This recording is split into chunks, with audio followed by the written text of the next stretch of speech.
welcome to Connected episode 299. It is made possible by our sponsors, Storyworth, Pingdom, and Squarespace. My name is Stephen Hackett, and I am joined by Mr. Myke Hurley. Oh, man. I just realized Federico's going to get the first introduction because it's episode 300 next week. He's going to get the good introduction. He gets to, do the victory lap and all that stuff. It's, going to be like a whole thing. Hi. He gets the hundreds and the 50s, but you get the 25s and 75s. So the ones people really care about. Yeah, the Winter Olympics of podcast naming. Yep. Also, you're conceding that the Winter Olympics sucks and that Summer Olympics is great? The best ones. So I'm saying You're out ahead. We had this big argument, Federico, about if the Winter Olympics were real Olympics or not. What do you think? It's not about them being real Olympics. It's just that, when people talk about the Olympics, what do they mean? What does that mean? They mean the Olympics that happen in the summer, not the Olympics that happen in the winter. Oh, no, those are the fake Olympics. Because it's like you have the Olympics and then the Winter Olympics. Nobody calls the Olympics the Summer Olympics. That doesn't happen. No, exactly. You have the Olympics and then the addendum, the DLC of the Olympics, which are the Winter Olympics. The DLC. So that's basically what it is. That's very true. Yeah, see, that's how it works. I'm sorry, Stephen. So this is all regarding an episode of Ungenius. Ungenius is a show that me and Stephen do about weird and wonderful things we find on Wikipedia. And basically, Federico, Stephen's rule, I will never understand this. I don't think he'll ever be able to explain it to me in a way that I'll understand it. Stephen likes the Winter Olympics more because he can do some of the things that are in the Summer Olympics. What does that even mean? It means nothing. I don't get it. I don't get this entire argument. So, Stephen, you prefer the Winter Olympics? Yes, because it's more exciting to me. I can run around in circles and play basketball. I cannot ski down a mountain. Run like an Olympic athlete. Yeah, you cannot. But I can run around. I can't do anything on skis. What does that mean? Oh, well, if you really try, you can also run down the cliff of a mountain. Doesn't make you a skier, though. Yeah, exactly. I don't get it. Yeah, it's not because you have a fancy biking equipment and those little, those tight biking pants and whatnot. That's a really good question that I've never thought to ask before. So in case you don't know, Stephen bikes a lot. He loves to bike. Yeah. Do you have lycra biking shorts? I think he's short. Of course I do. It you does. do? Yeah. It totally does. All right, I'm going to text Mary. I need a picture of you in these. But just because you dress up like an athlete doesn't make you an Olympic athlete. That's very true. It's very true. I'm just saying. Man, I need to see a picture of you in your bike shorts. That's very specific and troublesome. No, I need it. I'm going to text your wife. We're also joined by Federico Viticci. Hi, Federico. Hello. Finally, I was waiting for my intro. Thank you. Appreciate it. Oh, I'm also the here. japes. I'm also here. Yes. Well, I'm in a different house. I don't know if it comes through with the audio, but I'm at the beach house. So look at you. I'm also wearing shorts. Imagine being in another place to the place that you have to be. Imagine such a day. Yeah, look imagine that. Imagine that. Mm-hmm. Imagine that.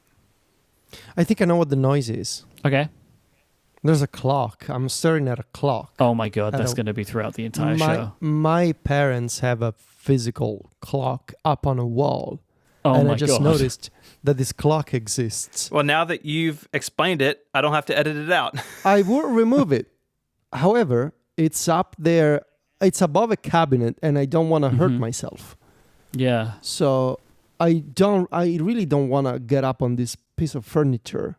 I'm sorry, but my parents are old people, and they have a clock, an actual clock on a wall. I have that in my house. Time. Why? Because you know what time it is. Your watch and phone. Who uses clocks? Oh God. Why do they have a clock? I'm staring at it. It's so creepy. Why would you have a clock with numbers and hands that move? This is a very peculiar opinion that you're holding now. Yeah. Lots of people have clocks. Clocks are... it's weird because nobody needs them anymore. We all have phones and watches. Yeah. Which, if you think about it, are just little clocks. Literally anybody has a phone that tells the time. And especially, why would you buy one that makes a noise? I don't get it. Buy a digital one that is silent. For it to make an audible noise is a peculiar choice. But maybe they've had that clock for longer than they've had you. I'm so sorry. This is my parents' house. I am not responsible for the purchasing of the clock. No, we know that. Well, today is a big day.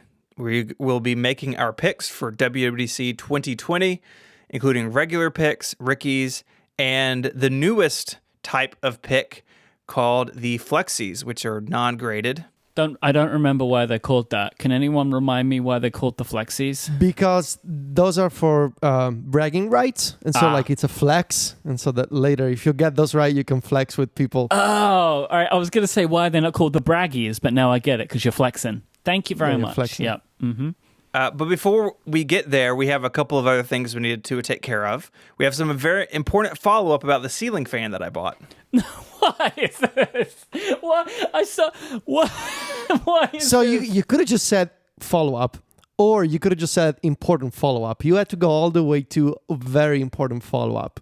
You would be shocked at how many people sent me notes about the ceiling fan that I bought and why I chose that one. You could have replied to every single one of these people with a link in less time than it's going to take us to get through this item of follow-up. Especially if you guys keep complaining about it. Like, let me just do it. And we can This is part of the point. I installed the Hunter Newsom 42-inch indoor low-profile brushed nickel ceiling fan with light kit bundled with handheld remote control. Oh, you didn't want to go for the high profile? No, because Oh. it's only 8.5-foot ceilings in this room, and I wanted it snug against the ceiling so it wasn't like too intrusive. Do you love your family, or is that not the case? What do you mean? Just the high, everybody knows that the high profile. No, that means ceiling- it hangs down lower into the room. Low profile means it's like snug against the ceiling. I have no idea what I'm talking about. I do not understand the words that I'm saying. trying to fansplain you here. Let me fansplain you. There you go. This whole thing was worth it for fansplain. So anyways, there's a link to it in the show notes. Bill has tweeted at the show with something completely wonderful. Let me just read this. So this is from Bill on Twitter. So random story. I listened to last year's show where you coined the Rickies at an what he calls an unsanitary hostel in Western Tibet, and he took a picture. Say the name of the mountain, Stephen. Mount Kailash. I don't know if you're right, but I know that you immediately stopped when you saw that there was a word. I did. Yeah, Okay. that's what I do.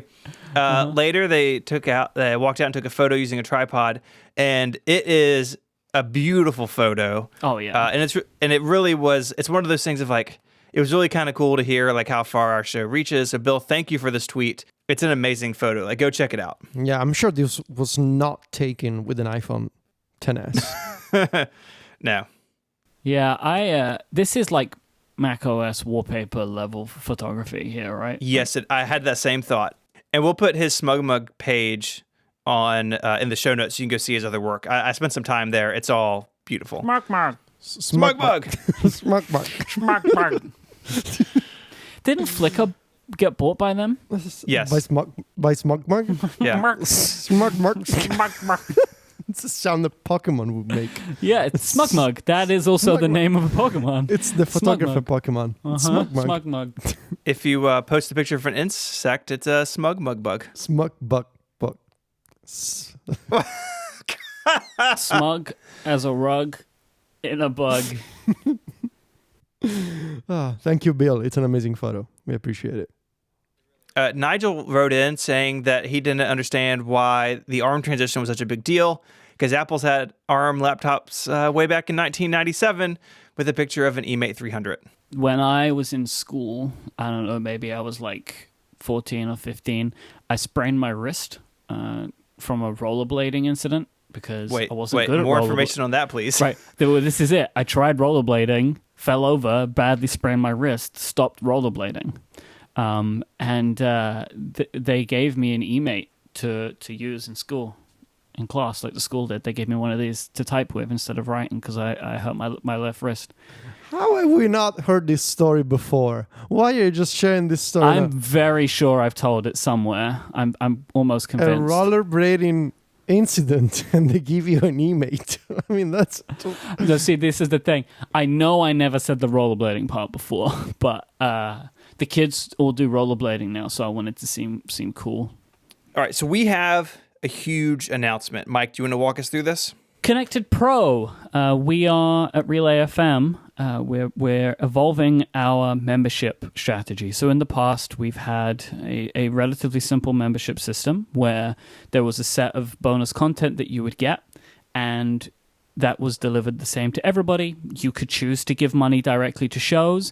You could choose to give money to the entire network, and it would be spread out across everybody. And that was kind of the way it was done. But you didn't get anything extra if you decided that you wanted to support your favorite podcast directly. That is now changing. We have a system now at Relay FM where any of our shows can create their own bonus content that they deliver to people that want to support those shows directly. We have one or two of them out now. I'm about to talk about the one that we're doing here, and there's some stuff coming in the future. Not every Relay FM show is likely to do this. Some will, some won't, and it's going to roll out over time. But we are starting today with Connected Pro. So if you go to connectedpro.co, you can sign up for our monthly plan. You can go to the Relay FM website if you want to sign up for our annual plan. It's $5 a month or $50 a year. If you choose to support Connected directly with a Relay FM membership, you will get a new bonus feed that includes 3 things: a pre-show, a post-show, and no ads. So I guess it excludes ads, but that's a benefit for many people. So it starts this week. All you need to do is go to connectedpro.co and you can sign up for the monthly plan. Super easy. Once you've signed up, you're taken to, we use Memberful for this. You're taken to the podcasts page in Memberful. You can just select Connected Pro, and then there's buttons if you're on mobile that will open the feed in all the major open podcast players. Or if you're on a desktop, we have a QR code. It's incredibly easy to subscribe, and you will get this and our Relay FM crossover content, which is all of our member specials and all that kind of stuff, for just $5 a month, which is wonderful value. So if you want to support this show, get some extra content, and no longer hear any ads, become a member right now at connectedpro.co. As a special bonus for people who sign up, last week's show actually in the feed is also a pro version. It was the first one we released. And the old... all the history of the show has been ported into this members feed. So if you want to go back and listen to something in the past, you don't have to stay subscribed to the public connected feed. So I would like to talk about some administration, because this is now the second of these that we've done. So we've gotten some frequently questions asked of this. So a few things. One, you can support multiple shows at once. If you're an existing member, you can add this one. You can add support for as many shows as you want with one account and Memberful, but they're separate subscriptions. That's easy to do. You just go, you log in with your existing credentials, and you can add it by going to connectedpro.co, or you can go to the Relay FM website and do that. We've had people ask if we're going to do a bundle. At the moment, we do not have a bundle planned, so this would be the idea of you pay a much higher price and you get all of the bonus content from all of the shows. The reason we don't have one planned is, as of right now, we do not know how many Relay FM shows are going to take advantage of this. So trying to price a bundle can't make sense, because we could either charge way too much or not enough.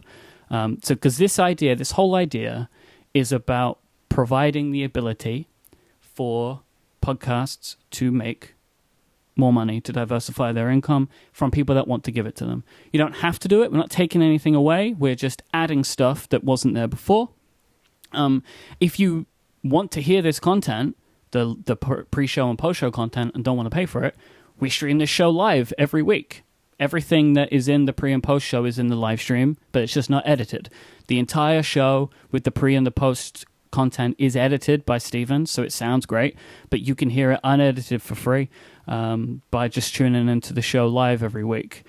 You do also, as a Relay, because Connected Pro is a Relay FM membership, you get access to the Discord as well and all of the other benefits. But now that money will go directly to the three of us, rather than being split however you may have done it before. And that makes a bigger effect, because if you choose the Relay FM crossover plan to support all hosts get money, but they get a 40th of $5, I think it is right now. Yeah. And that's great. And that gets all of our hosts some money. If you want to do that, please continue to do that. But if you support shows individually, you pick your favorite one or two or one, then they get, like we get, a third of $5 each, which is more.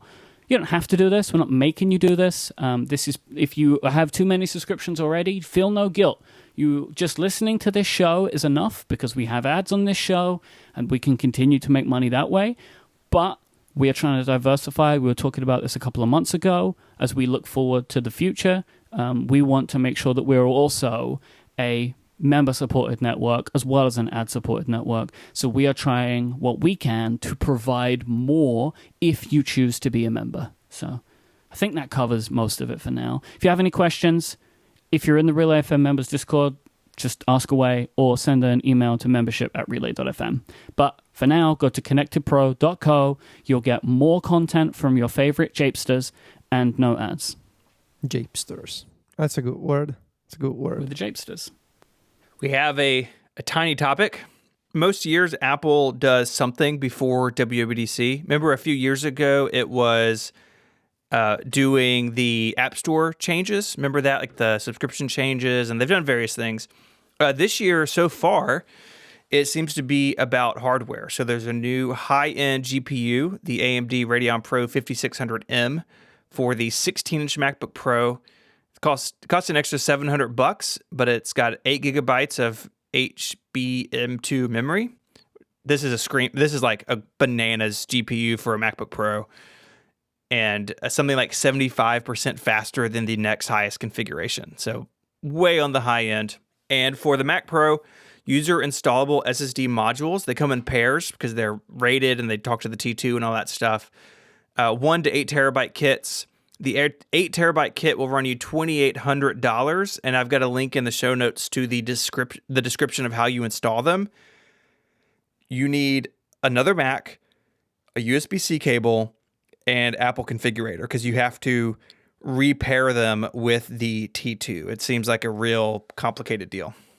I expect you're very excited. Like, do you want one of this SSD things? Is this a thing? I mean, obviously not 8 terabytes, but like, do you need more? What did you get? I don't even remember. I've got a 4 terabyte drive in mine now as my boot drive, and then I have a 4 terabyte archive drive, which is just old projects, like old videos and stuff. On my boot drive, I have 1.4 terabytes free, but on my archive drive, I only have 700 gigs free. And so I got to do something with my archive drive here before too long. So we'll see. Okay. We'll see.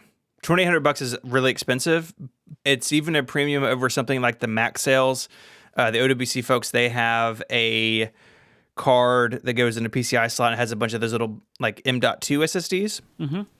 And this is a premium even over that, but it's Apple, and it would be covered under your Apple Care if you do it. And so there are some benefits to this over third-party solutions, but you can definitely make your money go further by doing something besides this. So anyways, Mac Pro stuff. So I don't think we're going to see much in terms of Pro hardware this year. Maybe the iMac Pro, but it seems like they're trying to clear some of this stuff out, like they do most years before the conference starts on Monday. Yeah, it's little bits and bobs, right? Yeah.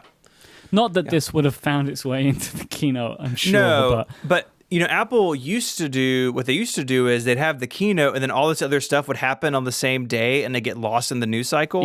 Yeah. And so I think now they're trying to have it where this stuff gets its own couple of days before the conference. It doesn't get buried by everything else. I think it's smart. This episode of Connected is brought to you by Storyworth. Finding the right Father's Day gift is tough, especially if you can't celebrate in person. I know a lot of people are going to be doing social distancing Father's Day or doing FaceTime call, that sort of thing. We are too. But Storyworth makes it easy and fun for your dad to share his stories with weekly email story prompts with questions you've never thought to ask. And at the end of the year, they will get their stories bound in a beautiful hardcover book. I really do like some of the questions that Storyworth has. They go deeper and in more directions than I would ever think to go on my own. And because it's an email prompt, it sort of gets rid of the awkwardness you could have, having some of these conversations in person. And that means that you can have these stories and life lessons passed down to your kids, future generations, and invite families and friends to receive those stories as well. It's super hassle-free gifting. You can email your loved one Storyworth subscription directly to them so they can access and activate their account anytime when it's convenient for them. So give your dad the most meaningful gift this year with Storyworth. Get started right away without the need for shipping by going to storyworth.com/connected, and you'll get 10% off your first purchase. That's storyworth.com/connected for $10 off. Our thanks to Storyworth for their support of this show and Relay FM. It's time. You guys ready to lose? Wow. So that's how you're leading. You think you're going to win. Yeah, I'm going to clear up the whole year. I'm winning this. I'm going to win the annual picks, and I guess I'll just pick up the Septembers as well. Look, I don't hold any of the Twitter accounts. Your confidence is very cute, I should say. I don't hold any of the Twitter accounts. I'm taking them. Well, let's go through the rules real quick for people who may not remember how this works, and to remind ourselves, because these are complicated. So the order is set by the winner of the previous event predictions. That order this time is me, then Myke, then Federico. To earn any points, everything written down in the prediction document must come true. No half points may be awarded in any round. 1 point is awarded for any pick deemed correct in the first 2 rounds, and picks cannot be reused. 2 points will be awarded for the correct picks in the risky pick round, known as the Rickies. If your risky pick is wrong, you will lose a point, and critically, the other 2 hosts must agree that your pick is deemed risky enough. So we usually do that over iMessage before, and we may do it on the show today. We have the final round called the Flexies. These are non-graded picks. The loser of the Flexi picks must buy drinks for the other 2 hosts. Well, how can we buy drinks remotely? Drinks have never been purchased. I just want to. We've had this as a rule for a while. Nobody's ever bought drinks for anyone. But I guess if someone's thirsty. Mm-hmm. And as a reminder, there are annual chairman and keynote chairman Twitter accounts. Federico holds the annual chairman account because he won the annual picks last year. Mm-hmm. I am the current holder of the keynote chairman Twitter account because I won the last regular event picks. But my handle is on the line today, or next week, I should say. So I could lose this to either one of you. Yeah, I'm going to have both. And you cannot use both of them, I guess. Why?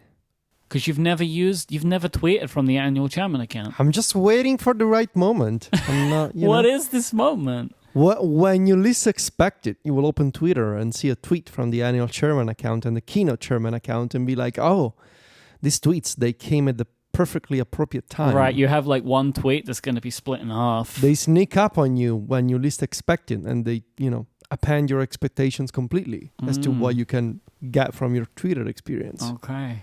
Wow. I don't just go out the first day and tweet like Steven did. Oh yeah, I'm the keynote chairman. No, I wait patiently by the side of the river. I bide my time. For the right words to flow by. And then I will issue my tweet. Then you'll strike. Yeah, let's do this. Let's pretend that this is actually going to be a competition and just do this picks. We all know who's going to win. So yes, the year of Steven will continue for its 27th consecutive year. No. I guess the 34th consecutive year because I'm 34. Round 1, my pick. The transition to ARM is announced for the Macintosh. It's not called the Macintosh, so you already got this wrong. It's not called the Macintosh anymore. So for the Mac. Everything in Federico. Should I remind you, to earn any points, everything written down in the prediction document must come true. That was written down in the prediction document. Yep, you wrote the rules. That's not true. Sure you did. I read them. I didn't write. We wrote them together. You wrote it down yourself, old man. The Macintosh prediction from the 80s. Transition to ARM. Feels like it's the year. I will say, so if we scroll down the bottom of the document, in my annual predictions, yep, I have a... you have a Flexi. I have a Flexi that says Apple does not ship the first ARM Mac in 2020. Yeah. So if you combine these, it will be announced, but the first ARM Mac won't ship this year. So I have a question about this. This is a Flexi, so it's not important, but I was looking at these the other day. But we're going to do it anyways. If there was a transition kit, would that count as shipping? Mm-mm. It's not a product. It's a transition You didn't kit. say it had to be a product. Well, it's a flexi, so it doesn't matter, so I can be right. Right. We'll No, it's deal a with that flex. when we get there, son. Okay. I guess it is kind of pointless arguing it today. We can maybe argue it next week. Because we can argue it next week and at the end of the year. So. Yeah. So your prediction is the transition to ARM is announced for the Mac. Yep. Now, do they need to call it ARM for the prediction to be correct? No, it's transition to A ARM different chip. chip architecture. Well, Yeah. I feel like this would be my advice to you as a as a fellow winner of previous predictions. Yes, we're you both know. winners. I have won lots of them. There were just no Speaking Twitter accounts. winner to nobody remembers those, Myke. Winner to winner, Stephen. I yes. think you need to I make won this like as 3 in a row. yeah. Nobody cares about that. So as I think you need to generalize this as much as possible, because then I can imagine our friend Myke Hurley saying, "Oh, but it didn't announce a transition to ARM. It's a transition to whatever the system is going to be called, Apple You started CPU." this by saying it's not called the Macintosh. I was just pointing out facts. Here, instead, I'm trying to imagine a future where this conversation may be held. A CPU transition is announced for the Mac. Perfect. There you go. We're switching to AMD. You never know. Threadrippers for everybody. You never know. I'd like a Threadripper in a Mac Pro. Apple. Okay. All right. Okay. So that's mine. I feel pretty Okay. good about that. Michael, you're up next. The iPad home screen gets new features. That's pretty broad, but it's not a Ricky. Okay, that's the prediction. So new features. Right? You see, I very purposefully gave that a Yes. very broad prediction. Yes. I've learned. So- Yeah, you're learning. Specificity is the murder of the Rickies. And again, I won so many times. There was just no... Yeah, I but- won like 3 in a row. Remember? I Yeah, but won like... no one cares who won in 2016. Yeah, and you won like this with these broad predictions that are not fun. I know that we have the Rickies, but you should give it a bit of flavor. Give it a bit of a No. No one can Okay. make me. No one can make me change my... flavorless predictions. Yeah. Okay, cool. So just to clarify, what if the only change that we get is they move the clock? Is that a home screen feature? No. Okay. It's got to be So- something that didn't exist before. So like moving the clock. There was always a clock. You know? Okay. So like, Has to this be- is not in the pick, but what I'm talking about here is like widgets, or you can now rearrange your icons however you like, or Okay. there's documents on the desktop now, that kind of stuff. Okay. So a On new screen. feature, Yeah, not a reshuffling of existing features. exactly. Has Got to it. be stuff that Got we didn't have before. How minor is something to count as a new feature? Like, what if they have the option to turn off labels under the app icons or something? That seems pretty big to me. To turn off the words under the app icons? That's not minor. That's a big change. There's people who like that. But my point there, though, is like that's a big change. That's like a thing that we've had for a decade at this point. Is the labels under the app icons? That would be a big feature. That's like a new thing. That's like a significant. Well, it would be thing. a new feature for Yeah, sure. new feature. I mean, we can accept this prediction. I know it's not As- exciting, but I don't care. I want to win. Yeah, you like to win easy. And also, let me just say, when we're talking about exciting, if they do what I want them to do, we're all going to be super happy about it, right?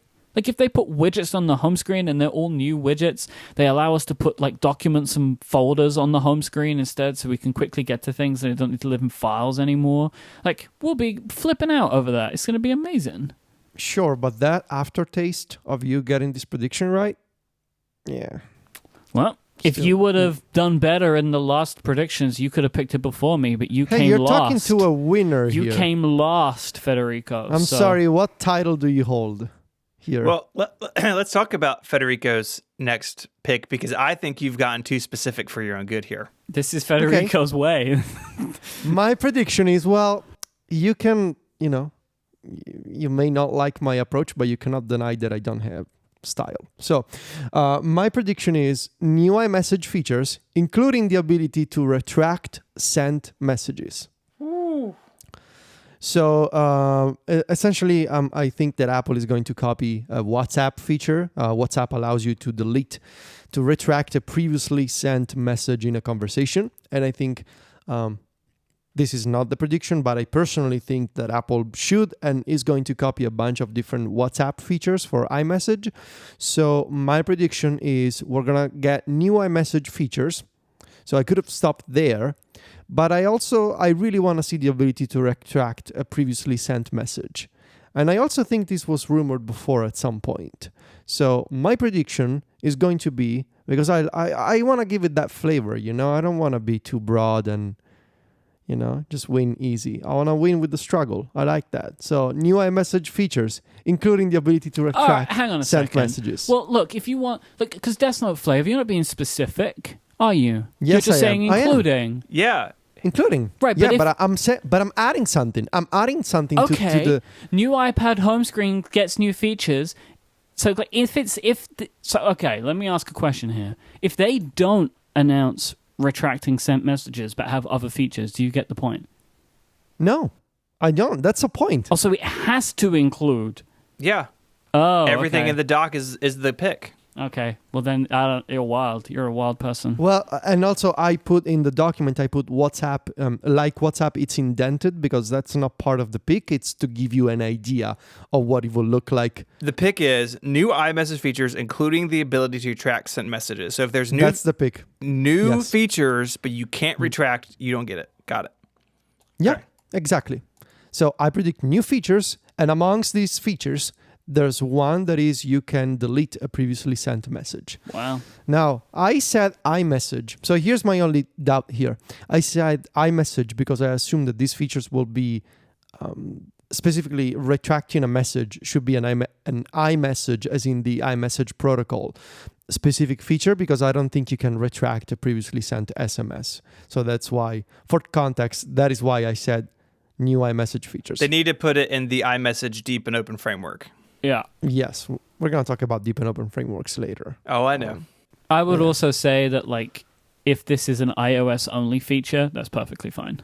I just want to state that for you, because you said iMessage. It then could be like, do you mean the entire service? But like, I just think if it's available in some form in iMessage, you'd be fine. And I mean, if they're gonna show it, they're gonna show it on an iPhone. Yeah. They're not gonna tell you, oh, on iPad now you can retract. Well, I was thinking iMessage. more about the Mac, but sure, or the Macintosh. Oh yeah, I guess that also exists. But yeah, I mean, they're gonna do the new messages app on the Mac. So Maybe on the Mac it will just show in brackets underneath this message was retracted. this message was retracted, but it never actually is,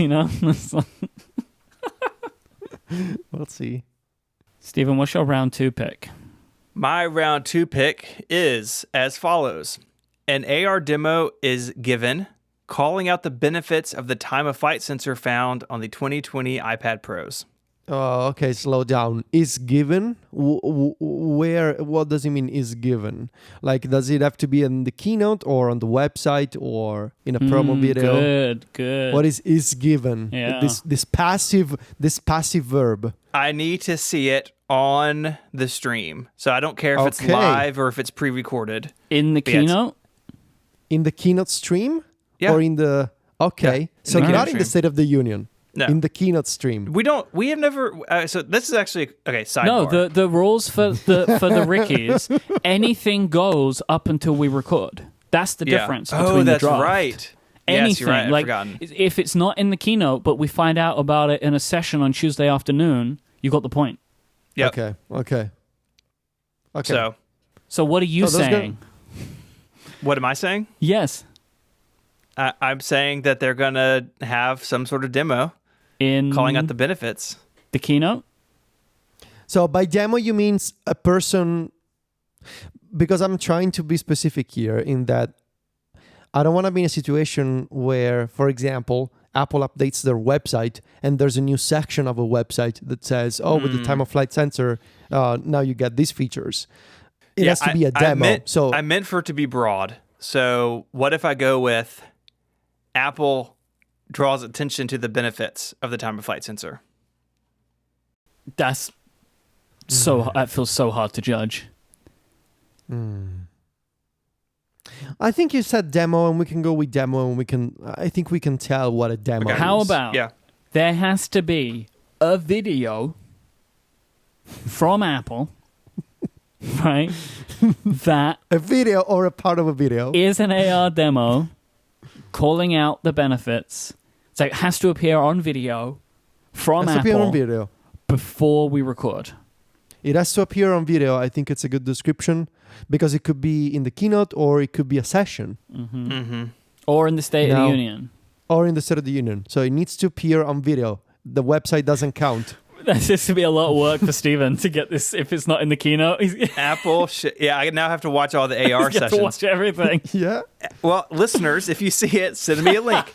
Well, what would be funny if Apple didn't mention this on video and went like, "Oh, you guys have seen that time of flight sensor in the iPad Pro? It sucks."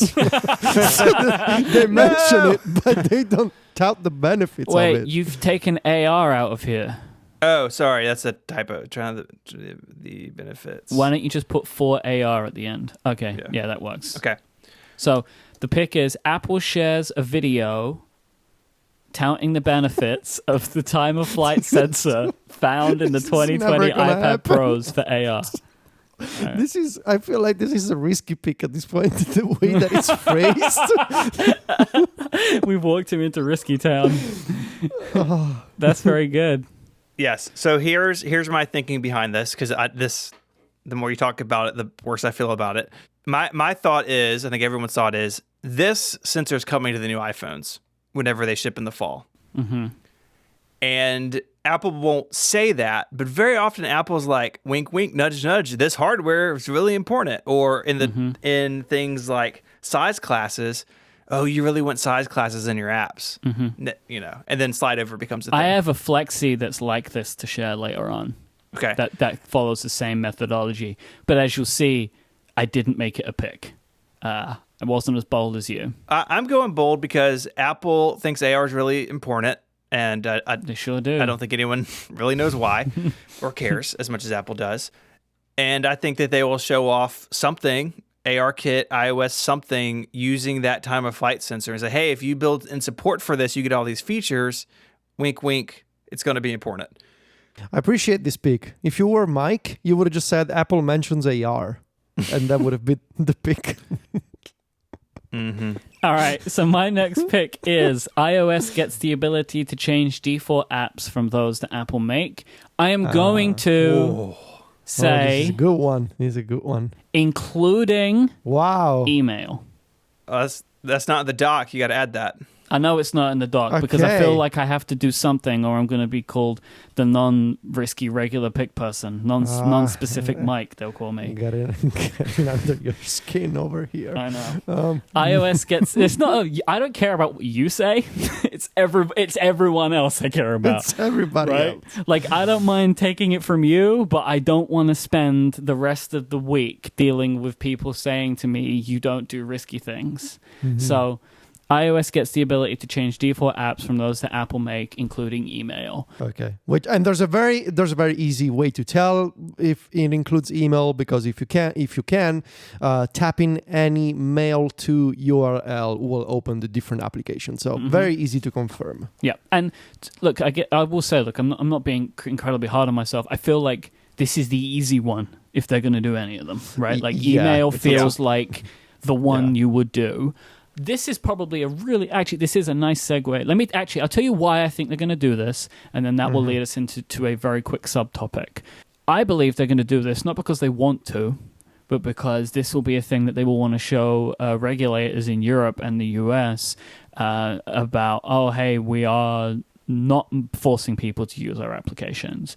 Like, I actually think they will also do this for music, maybe for messaging as well, like to just let you choose your defaults for those. Not in the pick, just something Myke thinks, because that will give them something to try and show that they are not keep trying to like force and keep their monopolies as much as they want, right? Does that make sense? Right, that they would do this as an antitrust thing. And I could see this being a thing where they say it's coming later this year. Yeah. And it's actually not in 14.0. Ooh, that's nice. Yeah, I like that. That maybe and we're getting ready to talk about the hay thing, I assume. Mm-hmm. If that was like the straw that broke the camel's back, which it could be, we don't know, that maybe this isn't in the betas, or maybe it's not there on day one, but shows up a little bit later. Like, just something about this feature makes me think maybe it's not there on day one. I don't know why. I can't put my finger on it, but I have that little thought in the back of my head.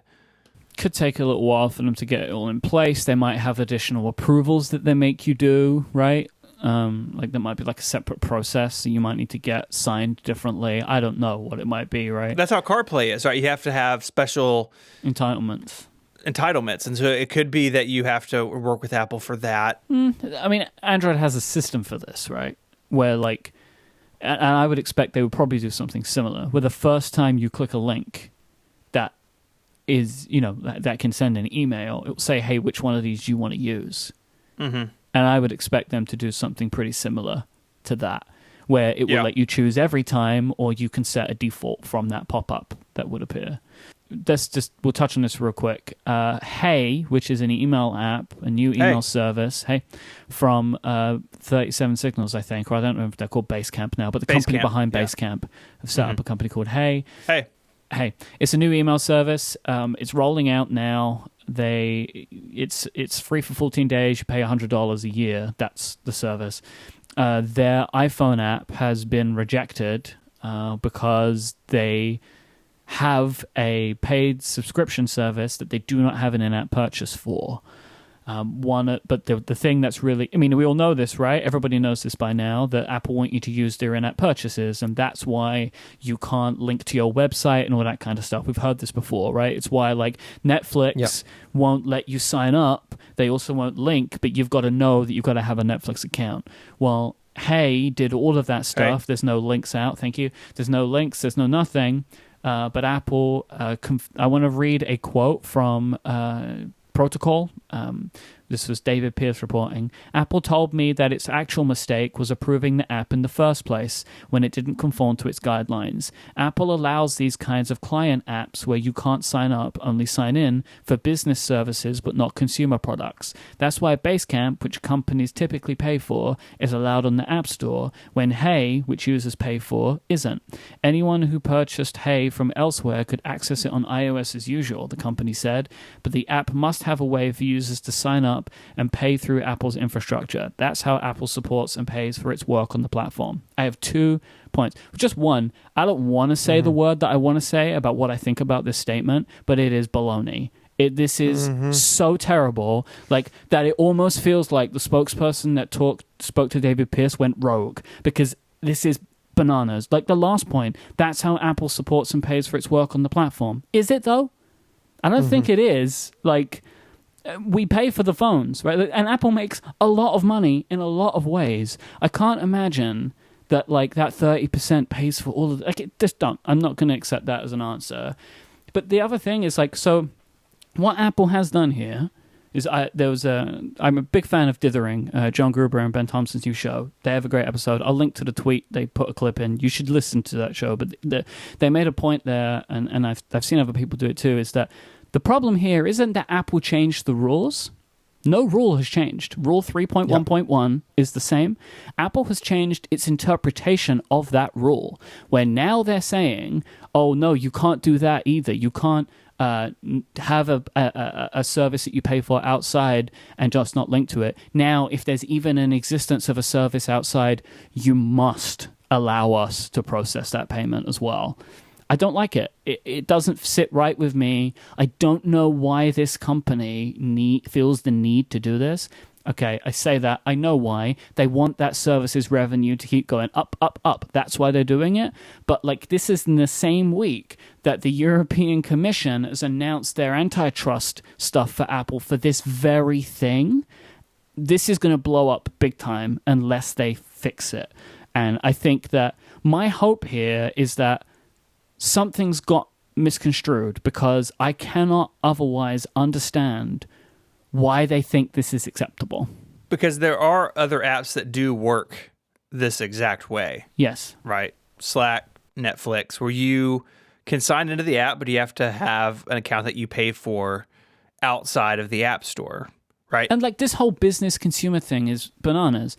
I can sign up for a Basecamp and just be me and not a business. I can also pay for Hey, and I will do Hey with my business account, because I do email, like business email is work for me. Like, Apple can't be the arbiter of what is for businesses and what isn't. And also this idea of like, oh, there are these reader apps, and like Netflix is a reader app. Like, Apple, just say it, right? Say what you actually want to say, which is you need to be big enough for us to give you a break here.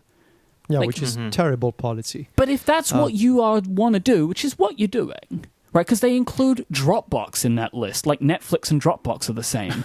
Like, just say it. If you want to do deals in the background, which we know you're doing because you're a big business, just say it's that. So, like, because personally, I don't have any more of a bad or good feeling about that than what you're doing. Because I know that's what you're doing. So just tell me that's what you're doing. So just broadly speaking, I personally think Apple is in the wrong here. Obviously, I don't think, like, I've read a lot about it this past couple of days. I went in and checked the guidelines again. But it's one of those things that they just feel wrong, you know? And I think we had part of this conversation when Spotify brought on their complaints a few months ago. First of all, I think Apple is taking this weird stance on this problem at the worst possible time, with a new antitrust investigation that just started in the EU, and WWDC, which is the developers conference, starting in just a few days. So this is the worst possible timing for Apple to show this anti-competitive behavior. And I also think it's just wrong for consumers and for developers to have this sort of, hidden categorization of developers between big developers who we cannot afford to push around and smaller developers who either they play by our rules or they're shut off from the platform. I think this is not a good look. I would be very surprised, very, very surprised if Apple does not walk this back in regards to Hey. I have faith that somebody high up enough is going to see this and realize they made a wrong call somewhere. Yeah. Because, I mean, we've seen this kind of stuff happen in the past, right? And this really feels like someone made a decision for either good or bad reasons, and it's trickled down and messed stuff up. Is snowballed to different websites. The statements to The Verge and to Protocol, that's very strange because, when you give those statements, they're usually reviewed by PR and they go through multiple chains of people. So it's really surprising. It's really surprising that Apple may have not foreseen this backlash coming. I mean, it definitely does help, of course, that the people behind Hey and Basecamp, they have a very large audience and following. So, and David Hannemeyer-Hansen, the CTO, is a very vocal, controversial figure when it comes to this kind of stuff anyway. And I also do want to say that, like, I cannot, like, there is a medium-sized elephant in the room here where, like, this is a closed email platform. Sure. Which is strange, right? Like, because it seems like 37 Signals, Basecamp, David Hannemeyer-Hansen, believe in openness over everything. But, like, this is an email platform that I cannot use with any other app except theirs. I know why they're doing it, because it does things that are cool and different, but it is still a closed platform. But doesn't matter. This is completely separate to what Apple's doing. I'm just saying this as like an interesting thing where I just want to make that point because I feel like it's a point that needs to be made. I agree, but of course, in a fair and open and competitive market, you shouldn't care about the people and the actors that are going to take advantage of your rules. You got to make the rules, and the rules have to be fair. Yeah, but as I said, I really need to just that point is completely disconnected from any decision that Apple made, because I've been thinking this about Hey anyway. Well, like, I want to try it out. I'm interested in it. But I'm struggling to see how they will gain foothold in the long term. Like, it has to be so good, because ultimately they will want all my email. And that's an interesting thing, right? Like, they're going to want my business email later on. I know they do. So then, like, email just becomes, hey. Anyway, it's like a funny thing, but, like, we can't even have this discussion now because there's all this other stuff going on. So I want to come... I have access to Hey, and I want to try it out, and I want to really give it a fair shake. But I do want to come back to talking about it in general anyway. Like, obviously, I'm going to talk about it as an email app. It's like, this is my bread and butter, talking about email apps. But this whole thing with them and Apple is wild. So what was your pick? Yeah. iOS gets the ability to change default apps from those that Apple make, including email. All right. It's a good pick. Can I do mine? Yes, please. This is actually kind of generic. I did have a generic one. iOS or watchOS. Actually, no. iOS and watchOS, both of them together. Whoa.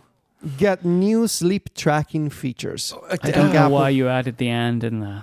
Yeah. Why did what you does that do mean? that? Can you sleep track with your phone? No, I just think there's going to be I think if they do add sleep tracking on the watch, of course you're going to have some sleep tracking component on the iPhone as well. Okay. So I would just for clarify. I really want you to take data, iOS out of this pick for your own sake, Federico. Just, you don't need it in there. You're making it harder for yourself because there are things that the watch does that iOS doesn't pair with, like breathe. All right, cool. watchOS gets new sleep tracking features. Okay. You don't need to make it harder on yourself. Like, I totally get what you're saying, and that I'm sure there will be some component where it ties it'll in. Be in I the just health think app.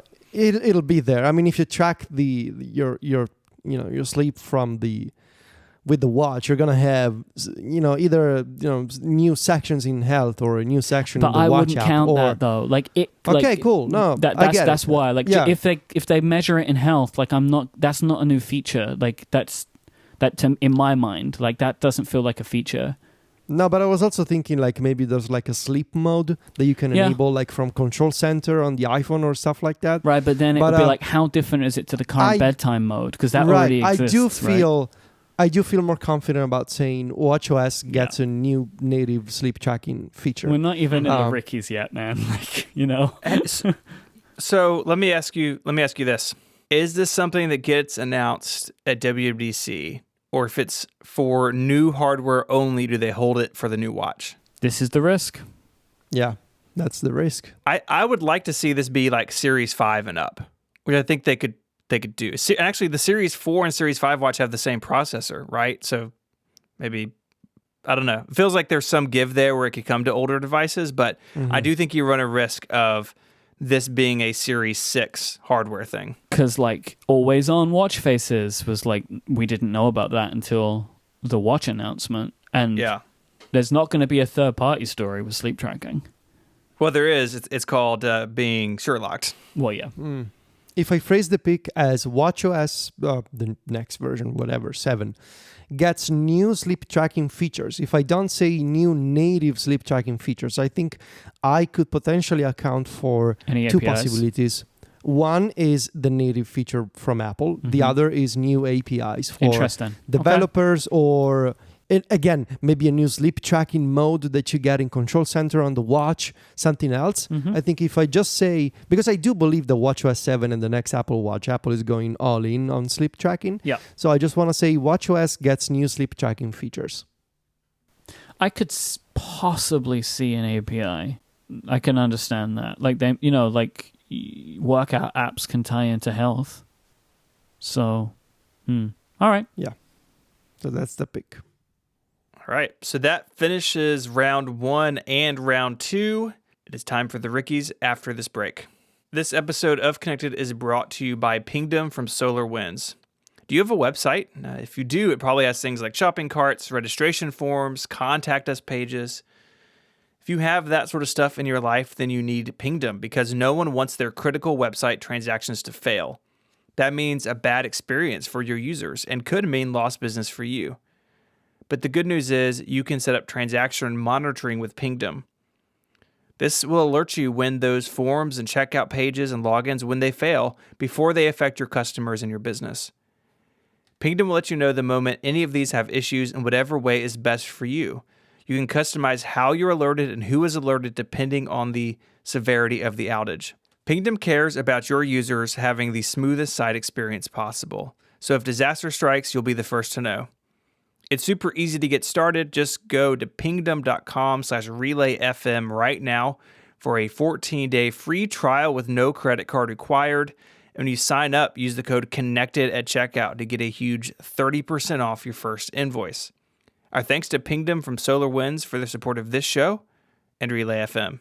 So the time has come. It is time for our riskiest, pickiest.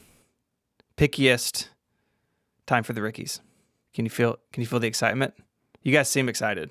I do believe that my pick is the rickiest of them all. And oh yeah, you went just head into this. This was unprecedented, though. This Ricky selection, there was no fighting. We always have the worst fights when we're trying to decide. Because basically, what happens is a day or two before, we all share our Ricky picks of each other and have to agree that they are risky. And if they're not, and if we can't come to a decision, we've had Jason get involved as an impartial third party to make us change. This time we had one requested clarification, and then that was it. well, I mean, it's not that I don't think your pick is not risky, Myke. Well, you must, if you agreed to it. You must think it's risky. I do think it's risky. I just think it's kind of obvious. I think it's both risky and obvious at the same time. Well, that's why I picked it. Yeah, because you like to win easy. But no, because I want to win. So now we're fighting. Easy. And this is the thing. I picked something, which you'll hear in a bit, that there's been no rumor for. People can assume it's going to happen. People have said, oh, they should probably do this. Everybody's going to assume it's going to happen. Everyone thinks it's happening, but those are the rules. The rules are, there has to have been no prior, information that could guarantee this thing's going to happen. From my perspective, Stevens is the least risky. Yeah, you also have a point. The more I look at this, the more I feel like a lone man on an island. I think that there is a risky level that begins with Steven and ends with you. That's where I think we are. Yeah. All right. Are we ready for this? Okay. Yeah. Go on. Apple will, I said ship, but really it's announced or not. There's a new major Mac app built on Catalyst. This is what the clarification was. It's something that is in the default dock of macOS. I want to make a secondary clarification here. Do you? Default dock as of when? A clean install. Install of 10.16. Yep. Of 10.16. The new version of macOS. Okay, that's interesting, because I would have thought we would do it as of now. Because the risky part to me is Apple takes a current app and makes it Catalyst. Well, I mean, creating a new app that's Catalyst doesn't feel so risky to me. But do they even want to create new Mac apps that don't already exist? Is there anything left to create on the Mac? Well, no, it's not. It's not that it is a new app. Well, okay, there's one actually that they could. I mean, there's an obvious one. It could be shortcuts. Right. So, this is what I was thinking. If they ship shortcuts and it comes in the dock, it's kind of obvious, isn't it? that doesn't feel as risky. The risk to me I get it. feels like you take something that exists, turn it to Catalyst. Yeah. And messages would be the one that we would expect that would happen to. Messages would be the one. And then that would do it. Yeah, but would shortcuts be in the dock anyway, though? I don't know, maybe. I don't know. Automator is not in the dock. It comes pre-installed on iPhones. It comes pre-installed on the iPhone, but it's not in the dock, obviously. Well, yeah. So what's in the dock in a new Catalina install? It's Finder, Launchpad. Launchpad's Catalyst. There we go. Catalyst Nailed it. Launchpad. Yeah. Safari. Also called the home screen, by the way. Yeah. So Finder, Launchpad, Safari, Mail, FaceTime, Messages, Maps, Photos, Contacts, Calendar, Reminders, Notes, Music, Podcast, TV, News, App Store, System Preferences. Of this, one of these is already Catalyst. Podcast is. But isn't I mean, it has to be one of these, right, Steven? Come on. news is too, right? News is too, I think. News is too, I think.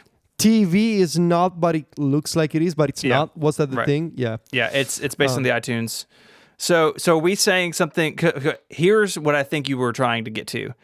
Say Apple takes an app and it's new on the Mac.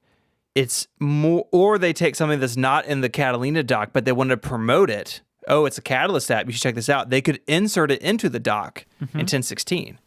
So I think this is harder for me if we go based on the 10.15 dock. That's if what one I of think we these should do. apps I just named becomes Catalyst. Is that what we want to do? That feels the riskiest of this selection. So something in the default dock of Catalina Becomes a Catalyst version. becomes a Catalyst app.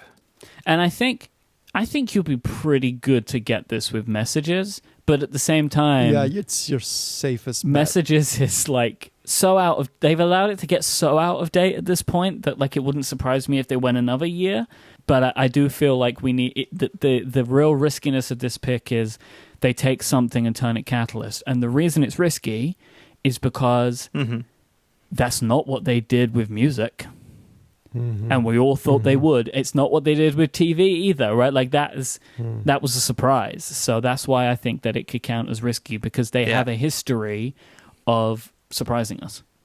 So here's a situation. All right. Jason Snell, I'm gonna go with Snell, says in the Relay members Discord, it could be that something like Messages has Catalyst pieces, but not entirely Catalyst. I feel like it's got to be entirely Catalyst. Yeah. So how do we judge that? By knowing it. By Apple saying it, or by like we pay Someone off Steve finding Troughton it Smith out. to cut it open? No, I mean, you know it when you see it. You have people like Steve Troughton Smith Okay. digging in and saying this is Catalyst. Yeah, we need to know. It doesn't matter how we know, but we just need to feel confident. All right. So like, I don't know if Steve would feel willing to do this, but we may need to ask for Steve's help to adjudicate something. We will have a technical adjudicator. Yes. In the form of Steve Troughton Smith, technical adjudicator. I don't want to like volunteer anybody without their consent, but we'll ask for the technical. Somebody out there will be able to provide us technical assistance if needed. So that's my pick. Something. So I've reworded it. So the final reading, something in the default dock of Catalina becomes a Catalyst app. You're not gonna get this point. We'll see. Myke, you're up. What's your Ricky Go pick? on. Obvious, man. Memoji gets updated to include face coverings. That's the pick. That's the pick. Risky picks in the time of coronavirus. That's my Emoji pick. with face masks. Because Okay. look, they might not want to do it because they don't want to remind people, right? But I think they will do it because they will want to help normalize it. This is my pick. And if anyone says it's not risky, these two agreed to it. So them's the rules. We agreed to it because it hasn't been previously rumored by anybody. There's no artwork, right? That's been out there at this point. There's no artwork. There's nothing. There's the only precedent that we have is the emoji with the face mask, but that's a different thing. There's lots of And emoji. because there's the argument of they may not want to remind people of this entire situation, even in Memoji. But I do believe it's gonna happen. I do think it's kind of obvious that they're gonna do it. So I that's why I said I feel like it's risky and obvious at the same time. Ultimately, I do think it's risky, and Myke deserves to mention this because it hasn't been rumored by anybody. So. Yeah, I've checked right now. All they have is head coverings. They don't have any face coverings. Okay. So, which I do think they should have had anyway, right? Because like this is very normal in certain parts of the world. Yeah. But like this is that Apple in California idea, right? Like we don't see it around us. Although to be honest, in California they've been wearing masks for a while anyway because of wildfires and stuff. But I expect By face coverings, you mean face masks, not other types of clothing? Like could be a bandana, could be bandana. That's why I just said face coverings. Face coverings. Okay. Okay. Yeah, makes sense. I mean, something that you can obviously trace back to the idea of wearing a face mask. Yeah. Basically. Yeah. Okay. This is one we'll know it when we see it, right? Like, it will be clear to us immediately if this is something that they're adding. I played in the rules here, right? Like, I know what I did. I've played in the rules. Like, I'm using the rules to my advantage. I know this. I have picked way riskier stuff than this. I know that your 2 picks are now riskier than mine. But the rules, I've played within the rules. You play within the rules. But you know me, I'm a man of the people, and I love to please my people and to give them the Ricky, you know? Is that true? It is true. It is true. People come here for the Rickies, and the Rickies they shall get. So my Ricky pick is the following. The iPad will get a new development tool to write code on device that is not Swift Playgrounds. So there we go. A new iPad development tool to write code that is not Swift Playgrounds. Now, I want to ask you a question. I'm not saying what it should be. I'm not saying what it should be. Yes. Do you know something I don't? I do not know anything personally. Honestly, I don't know anything. I'm under no embargo. I'm under no NDA. Embargoes. I know nothing. No, because if you were under an embargo, you wouldn't be picking this, right? Exactly. I have not seen anything. Because I know for a fact that there have been picks you have made based on information you have, which again, it wasn't that's exactly in the rules, right? Like we don't have that as a rule. Information, but like somebody said they heard, and I can trust this person. But like that's fine. That is information gathering, right? Like if you have something that you've heard from someone, I think that's perfectly fine to bring to the table. And I know you've done that before. Right, you've had a birdie who's given you a piece of information. I ain't got no birdie, man. I've just been at the beach and following along. Lots with of birds Pokemon. at the beach, flying around. Seagulls. Yeah, I don't like seagulls. I don't like them. They're creepy. Too big. I like small birds. Only. Too big at the mouth and everything. Yeah, I don't like them. So, no, I honestly haven't talked to anybody. I've seen no leaks. There's been some people on Twitter that mentioned this, but this is just based off my reasoning. And here's the reasoning. So we have Swift Playgrounds, and that's fine. Right. Really fantastic tool for education, fantastic tool for anybody who's getting started with Swift. I do think, though, that it's time for Apple to offer, I don't want to say real, but a development tool that actually lets you write code that you can later turn into shipping products. Could be apps, could be little utilities, could be something more advanced than shortcuts. I don't know what I'm just thinking of. I mean, obviously I'm thinking of Xcode, right? But I don't necessarily think that Apple wants to do I would love, obviously, if the full thing, the actual Xcode came to iPad. Yeah. But I also think there's a possibility for something in the middle, right? For something that is not Swift Playgrounds, that is not also Xcode, but it could be something that lets you write apps and test them and use them and install them on device that maybe is only, maybe it only works with Swift and Swift UI, and maybe it doesn't have interface builder. It has something else completely. It has the native real-time Swift UI preview, for example. So something completely new that lets you write code on device that could be the perfect pitch for developers at WWDC, especially now that we have iPad Pros that can be used with an external keyboard that has a trackpad, that has a pointer, so that makes text selections, for example, when you're writing code even easier. That kind of stuff. So I do think it's time for something else that is not Swift Playgrounds. Could be Xcode, could be something entirely new. I've always thought that they would do some iPad tool as a Swift-only thing to try and encourage Swift development. That's what you're saying, right? But like that would be interesting. There's all kinds of consideration as to maybe it could be Swift only, but can you really do that? Maybe if you do something in Swift UI, it also needs to support UIKit. I don't want to get into the technical details of all of this, but basically the bigger idea that I have is that I do think it's time to build something on iPad for a new generation of coders. They have been training kids starting from elementary school to get accustomed to the idea of using an iPad as their computer. And then there's this weird discrepancy between, oh, you learn with an iPad. The iPad is a fantastic tool for getting all kinds of work done. And we have an iPad Pro now. Oh, but when you actually want to make real apps, then you got to buy a Mac. Mm-hmm. And I think it's time for Apple to address that limitation. And so something that is not Swift Playgrounds, but lets you write code, could be Xcode, could be something entirely new.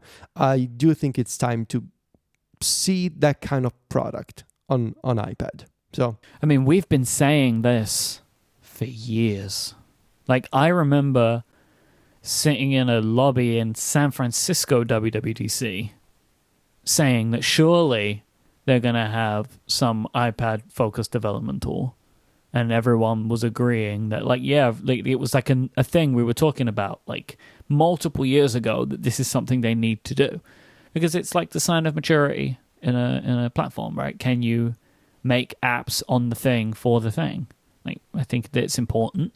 And if you want to continue showing that the iPad is an important tool in professional work and professional use cases, this is a great sign of that. Well, I do think the only precedent that we have for this pick would be that professional leaker John Prosser said a while back that Xcode would be coming to iOS and iPadOS 14. So there's actually more precedent for this if you consider that tweet than Myke's risky pick. So I feel like I should mention this because it's out there, it's in the open, it's been reported by multiple websites. So we should say that tweet was issued by Mr. Prosser a while back. But I do think it's risky. I do think there's a bunch of reasons why it may not happen. The obvious one, the pandemic. I mean, this is a big project, and maybe if things needed to be pushed back, maybe this could have been one of them. Mm-hmm. And yeah, but I don't know. Yeah, I don't think we've seen anything nearly enough to make me feel like this is happening, if that makes sense, right? Like you said, like, yes, there have been people who have a track record, like John Prosser, and he's mentioned this, but that doesn't feel like enough to say that this isn't risky. And to clarify, if stuff gets added to Swift Playgrounds, that's not your pick. Your pick is a new tool. Yeah. What if they add new things and rebrand it? That would be considered new. If it's not called Swift Playgrounds anymore, I think that would qualify as being new. Cool. Yeah. Just want to double check that because I could also see that happening, right? It would be strange because they do have Swift Playgrounds on the Mac as well now. So, I don't know, just you can make a separate thing. But yeah, I mean, if they said, oh, we took Swift Playgrounds and rebranded it as, I don't know, Swift code or something, then I guess that would be considered new. Cool beans. So those are our picks. We need to get into our non-graded flexies next. This episode of Connected is brought to you by Squarespace. Make your next move with Squarespace. It lets you easily create a website for your next idea, company, passion project, whatever it is. You get not only a great website, but you get to pair it with unique domain names, award-winning templates that make it really easy to design what you want, and much more. So if you need an online store or a portfolio, maybe you want to write a blog or host a podcast, Squarespace is the all-in-one platform that lets you do all of those things. And there's nothing to install, there are no patches to worry about, there are no upgrades needed. You don't have to worry about that stuff because Squarespace has it covered. They have award-winning 24/7 customer support if you need any help. Lets you quickly and easily grab a unique domain name, and all of those award-winning templates are beautifully designed for you to show off your great ideas. One really nice feature in Squarespace is the ability to have a landing page. So if you are working on a website, but you just need something sort of out front, maybe with logo or contact information, you can do that and be building your site behind the scenes. Or if you just want a landing page for just contact information or something, really nice templates where you can add photos and text very quickly, and they look great. Squarespace plans start at just $12 a month, but you can start a trial with no credit card required by going to squarespace.com/connected. When you decide to sign up, use the offer code CONNECTED to get 10% off your first purchase of a website or domain name and to show your support for the show. Once again, that's squarespace.com/connected and the code CONNECTED to get 10% off your first purchase. We thank Squarespace for the support of this show and Relay FM. Squarespace. Make your next move Make your next website. All right, the non-graded Flexies. I think we just kind of want to like everyone just go through all of them that we have and just talk about it. Yeah, we may as well just go through the lists. I don't think we could do a round robin because we don't have even numbers of things. Mm-hmm. Your robin would fly crooked. You don't want that. Don't want that. Okay, non-graded. Apple says literally anything about the HomePod. Just literally anything. Literally anything. Just mentions the HomePod. Yes. That it exists. Yep. Interesting. Yep. Just anything about the HomePod. Because I wonder if they'll have a new one. Or if they've just given up. Because wasn't it originally announced at a WWDC? It as a teaser at the very end, yes. Yeah. I mean, we've got to assume they haven't given up, right? Already? Surely. Up next, that the new iMac that is rumored is an Intel iMac, not an ARM iMac. Yeah. I think we can all agree on that one. Lastly, no Apple Services bundle. I actually don't know if they're going to talk about services at all, but I don't think we're going to see a bundle at WWDC. I think it will come up. Services will, you mean?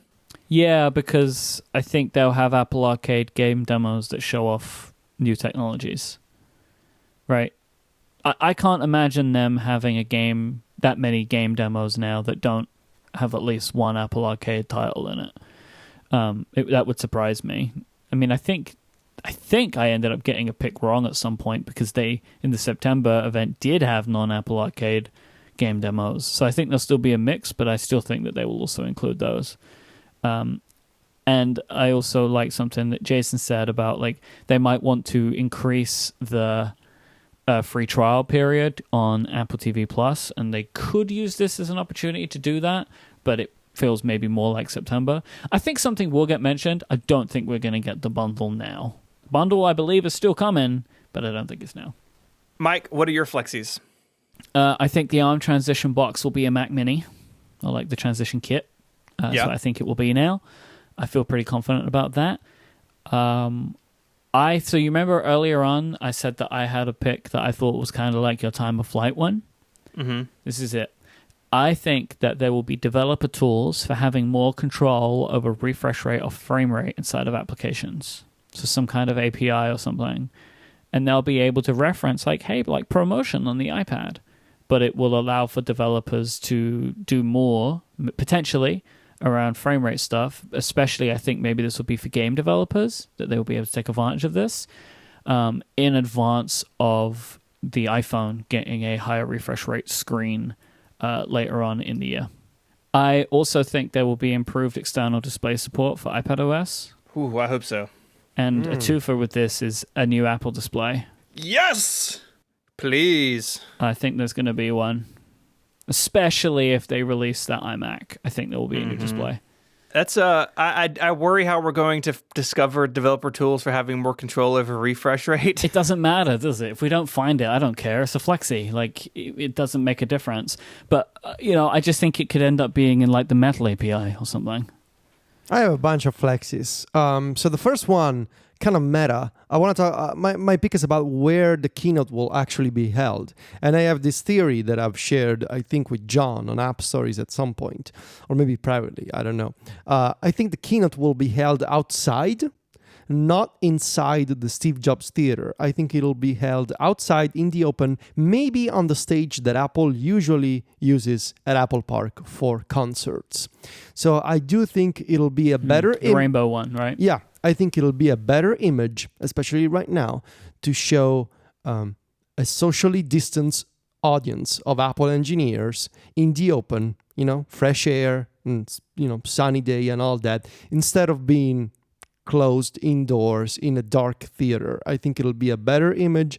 I think it could be fun because, of course, it'll be different and it's streamed online. So it will look like a live concert, actually, but it's a developer presentation. And it would have, I guess, the same mood, maybe sort of a Google I.O. conference, which is held outside on a stage. So that would be my first Flexi, that it's going to be held outside instead of indoors.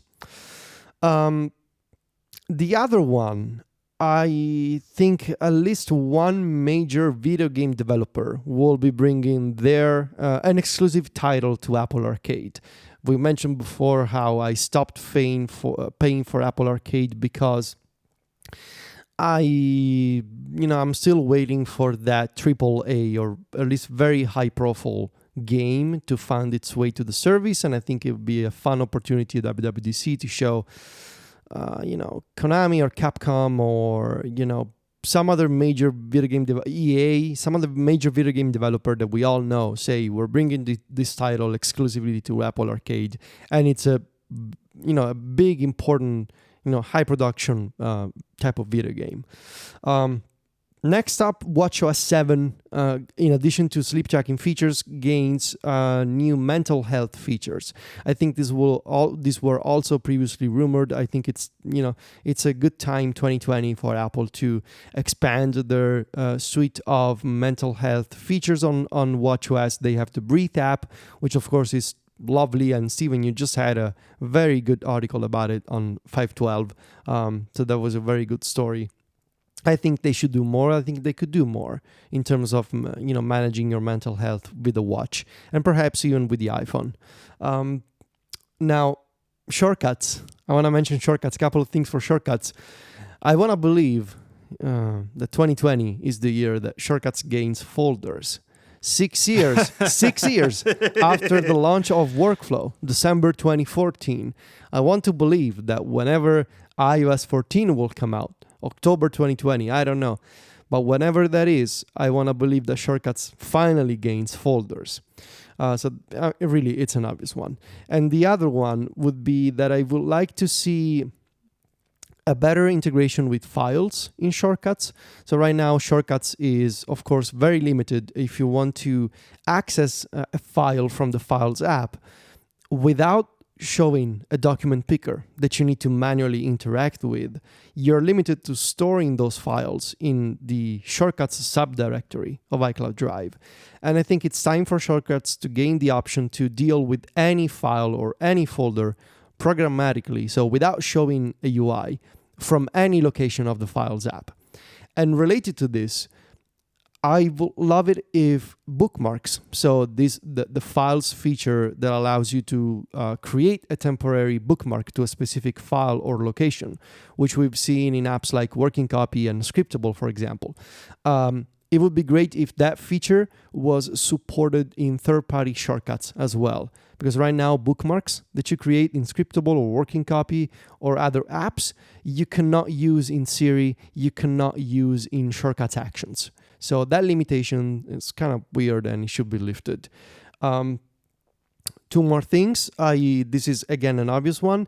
I would love it if you could lock your iPhone to portrait, but still watch videos in landscape.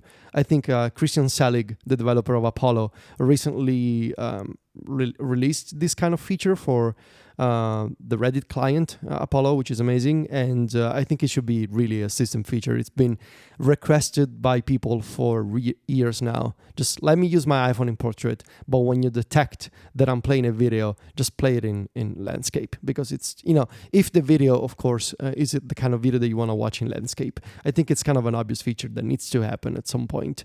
And finally, I would love a new deep and open framework. This time, it should be a notes framework for third-party developers. We have a reminders framework, so developers can make third-party reminders clients that do things that the reminders app does not do. Parentheses, the reminders framework needs a lot of attention, hopefully gains new features in iOS 14 because third-party developers still cannot implement most of the features that they launched in reminders last year, close parentheses. I would love it if developers could make notes clients as well. So third-party apps that use notes from Apple as their database. I would love that so much. That would be really nice. If someone just made the Notes app, but without the paper background, I mean, I'd buy that.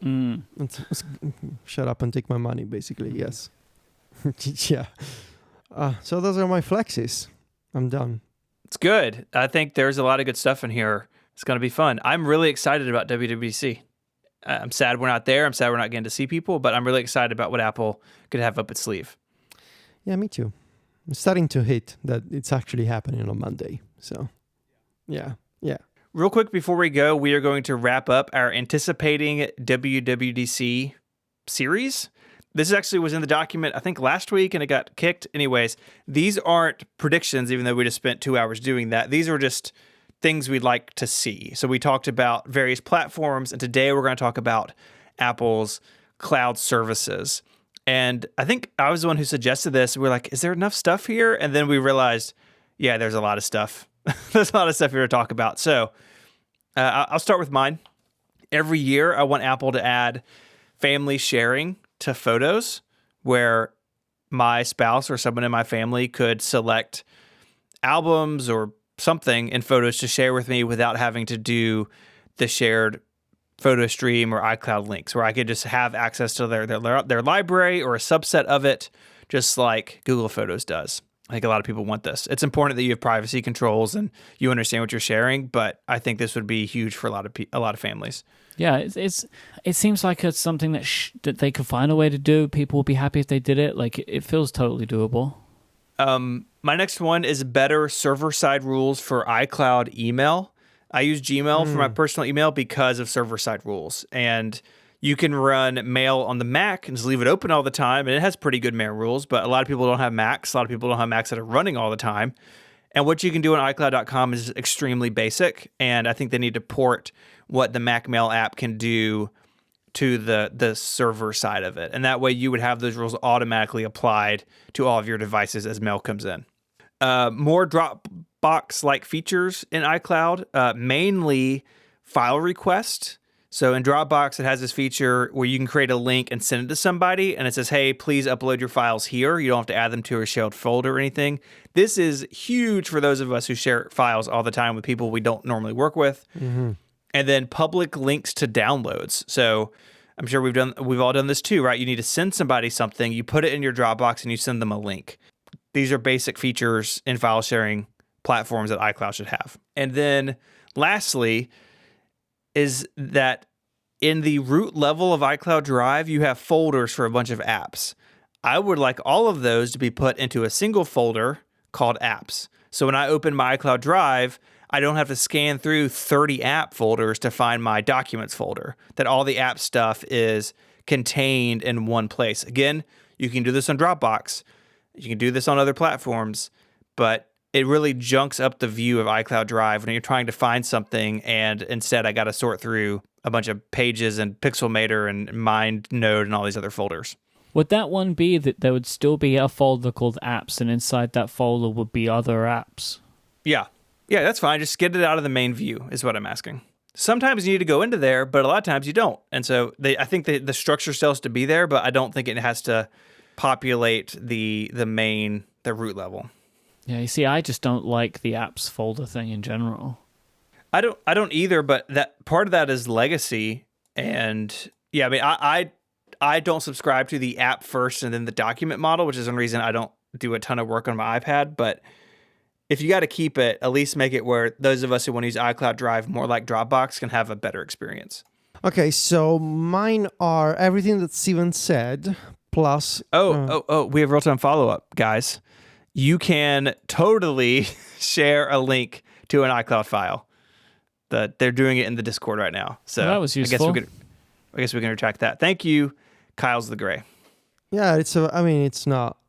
I think the last time I tried this, it's not the most elegant way to create the link. It's definitely not as easy as when you create a link with Dropbox. Yeah. So maybe a simplification of that process would be nice. Yeah. Because it's, and of course you don't get any of those advanced statistics that you get with Dropbox. I think you can see who accessed the file, you can see the activity, all that sort of information you do not get with iCloud Drive. And this is kind of gross. I clicked the link and macOS said, do you want to open this? And then it added a copy of it again to the root level of my iCloud Drive and then opened it in preview. Yeah, it's really not well done. It's not as polished as Dropbox. No. So that is technically possible, but it would be so much better if it was a little more elegant, a little more polished. Yeah. So everything you said, plus some other additions that I have.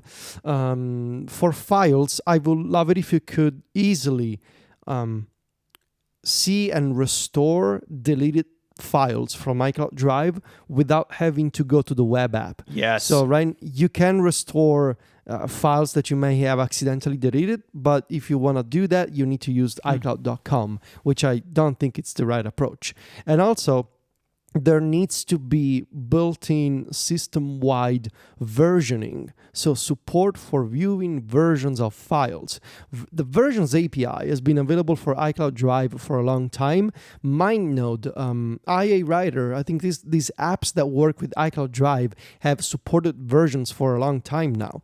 However, the problem is that while the Finder has, on the Mac, has native support for versions, any document-based app on the Mac, I think you can, there's a menu, you can click the document in the title bar and you can see versions with a native UI. It's provided by Apple. And I think the same UI should exist on iOS and iPadOS in files. It shouldn't be something that third-party developers need to support and to have like their own versions viewer. It should be a system control. It should be a system element.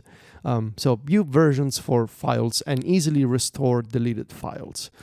Then I have a bunch of random additions in terms of services. I mean, the bundle we mentioned before. I would love to see a bundle that includes all cloud services together. That would be one way for me to start paying for Apple Arcade again, I guess. It would be advantageous for me to do so. The next one is kind of odd, maybe. I would like to see Apple News integration in music. Let me explain. I don't like Apple News. I would like it more if there was music. I do like the idea. Don't make fun of me. I do like the principle of the idea behind what Apple did a couple of years ago with business news in stocks. And I know that everybody makes fun of stocks, and for good reasons. However, the idea of let's take very specific content and show you related articles and stories from the web by using our Apple News engine. So imagine if in Apple Music, and this would be totally optional, of course, but imagine if you could find music news and reviews for an album. Maybe you want to learn more. Maybe you want to read an interview with a band, and you could find that content maybe hidden away in a section inside music that is, however, powered by Apple News. And of course, it would be relevant to the music that you actually listen to. And I just think it would be a fun idea to have, to extract some of that content from Apple News and apply it to Apple Music to let you spend more time, of course, in Apple Music, and to let you find out more about your favorite artists and, again, read reviews and all that kind of stuff. Speaking of Apple Music, playlist collaboration, I think it's kind of very strange that this hasn't happened yet. It's been a feature in Spotify for, I want to say, since the beginning of Spotify, maybe. Like, you've been able to collaborate on playlists with other people for a long time. And right now, you cannot have a collaborative playlist in Apple Music. You can create the playlist and share it with others, but other people cannot put songs into the playlist. So, collaborative playlists for Apple Music.